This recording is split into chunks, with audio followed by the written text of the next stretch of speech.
अस्सलाम वालेकुम गाइस। तो दोस्तों आज का जो हमारा वीडियो है वो है एक इम्पोर्टेंट मेडिकल इंस्ट्रूमेंट के बारे में जो आपको डॉक्टर्स के पास मिलेंगे, जो कि वाइटल साइंस चेक करते हैं ज्यूरिंग पेशेंट उनके पास जाता है। तो गाइस जो मेरे पास ये इंस्ट्रूमेंट है इसको बोलते हैं स्टेथोस्कोप। तो ये बहुत ही टफ वर्ड है, तो आप इसको स्टेथोस्कोप भी बोल सकते हो टाइम के लिए, ताकि हमें समझ आ जाए। गैस देखिए, ये जो स्टेथोस्कोप होता है ये यूजुअली दो तीन पार्ट्स का बना होता है। एक तो इसमें ये रबर ट्यूबिंग होती है। अगर आप ये देखोगे, ये जो ब्लैक ट्यूबिंग यहाँ से है, ये पूरी ब्लैक ट्यूबिंग जो है ये रबर ट्यूबिंग है। और यहाँ पे इसको स्टील की ट्यूबिंग है, ये स्टील की ट्यूबिंग है। और गाइस अगर मैं इस रबर ट्यूबिंग की बात करूंगा, it's usually made up of PVC, ये पीवीसी की बनी होती है ये रबर ट्यूबिंग। तो यहाँ पे ये स्टील ट्यूबिंग है, ठीक है ना।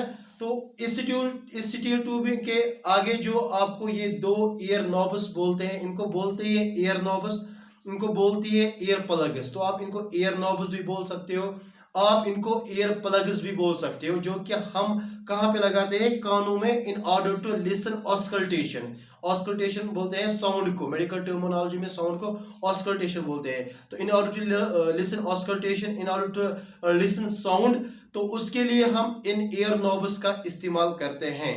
तो गाइस ये रहे एयर नॉब्स, ये इसकी स्टील ट्यूबिंग, और यहाँ पे इसका ये रबर ट्यूबिंग सिस्टम है, ठीक है ना। यहाँ पे इसका ये रबर ट्यूबिंग सिस्टम है।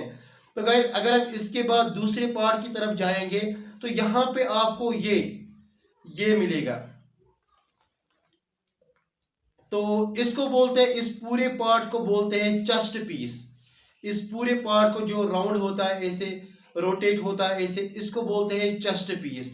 और इस चेस्ट पीस के हमारे दो पार्ट्स है। एक है जो ये वाला पार्ट, ये वाला पार्ट आपको दिखेगा, जो हम यूजुअली बीपी में इस्तेमाल करते हैं, इसको बोलते हैं डायफ्राम। इस वाले पार्ट को बोलते हैं डायफ्राम, और इस वाले पार्ट को बोलते हैं बेल।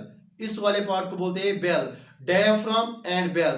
तो गाइस हम ये स्टेथोस्कोप जो है किस लिए यूज करते हैं, in order to listen auscultation. हम साउंड सुनने के लिए इसको यूज करते हैं। Auscultation of lungs, auscultation of heart, auscultation of intestine, auscultation of artery when.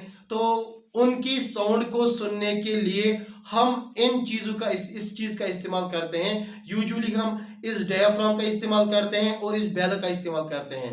जो ये डायफ्राम है ये हम तब यूज करते हैं जब हाई इंटेंसिटी साउंड होगा, जिस साउंड की आवाज बहुत ज्यादा होती है, मतलब जो हम सुन सकते हैं आराम से, उसके लिए हम इस डायफ्राम का इस्तेमाल करते हैं। जो लो ऑस्कल्टेशन साउंड हम सुनते हैं, जिस जहां पे साउंड हमें बहुत कम आता है, जिसकी इंटेंसिटी बहुत कम होती है, उसके लिए हम इस बेल का इस्तेमाल करते हैं, ठीक है ना। तो जैसे ही हम इसका इस्तेमाल करते हैं डायफ्राम का, फॉर एग्जांपल मैं इसको ऑन करूंगा, अभी डायफ्राम ऑन हो गया, ठीक है ना। अब मैं सुनूंगा, मैं आपको दिखाऊंगा। तो अभी मैं डायफ्राम की आवाज सुन रहा हूं, तो जैसे ही मैं इस डायफ्राम को बंद करूंगा तो अब मैं बेल की आवाज सुनता हूं, ठीक है ना। तो अल्टरनेटिव ये चलता है, जब मैं डायफ्राम की आवाज ऑन करूंगा ऐसे तो इसकी आवाज सुनूंगा, जब इसको बंद करूंगा तो यहां से इस बेल की आवाज सुनूंगा।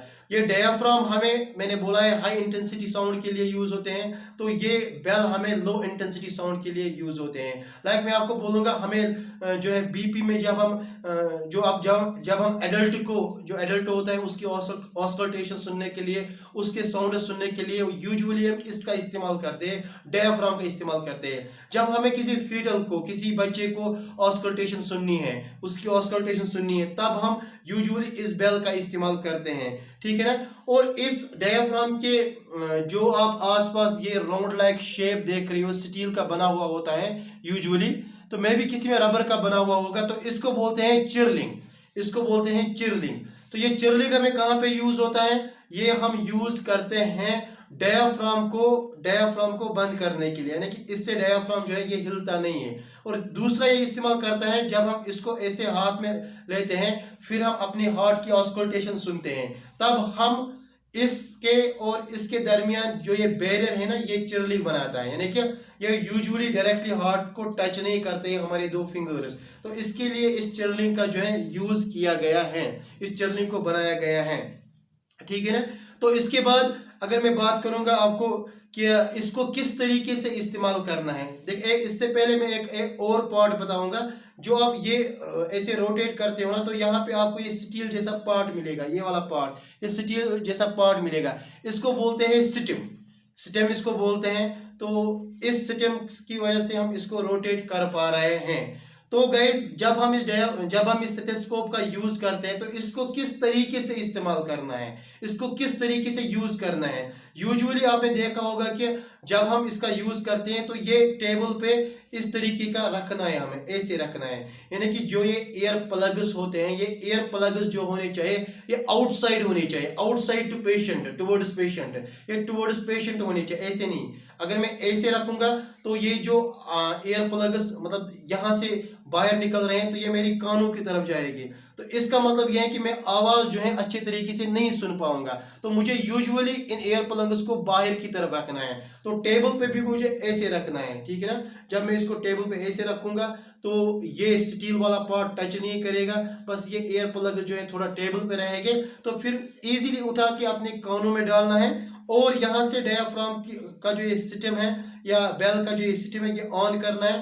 फिर डिपेंड करता है कि मुझे डायफ्राम से आवाज सुननी है, ऑस्कल्टेशन सुननी है, या मुझे स्टीम से ऑस्कल्टेशन सुननी है, वो डिपेंड करता है, ठीक है ना guys. So this video was all about stethoscope, जो कि हम यूजुअली इस्तेमाल करते हैं for the auscultation of lungs, for the auscultation of artery vein, for the auscultation of intestine and for the auscultation of heart, ठीक है ना। तो बीपी में भी हम यही इस्तेमाल करते हैं स्फेग्नोमोनोमीटर के साथ, and this is the most important medical instrument used to check the vital signs, usually में जो मैंने आपको बोला है। तो गाइस वीडियो अगर पसंद आए तो वीडियो को लाइक जरूर करना, यूट्यूब चैनल पे देख रहे हो तो यूट्यूब चैनल को सब्सक्राइब करना, हमारे पेज सादिक मेडिकेट पे देख रहे हो तो उसको फॉलो जरूर करना है। तो गाइस दीजिए इजाजत, आते हैं किसी नेक्स्ट वीडियो में किसी और एक चीज के साथ, किसी और एक मेडिकल टॉपिक के साथ। तब तक के लिए अल्लाह हाफिज, अस्सलाम वालेकुम व रहमतुल्लाह।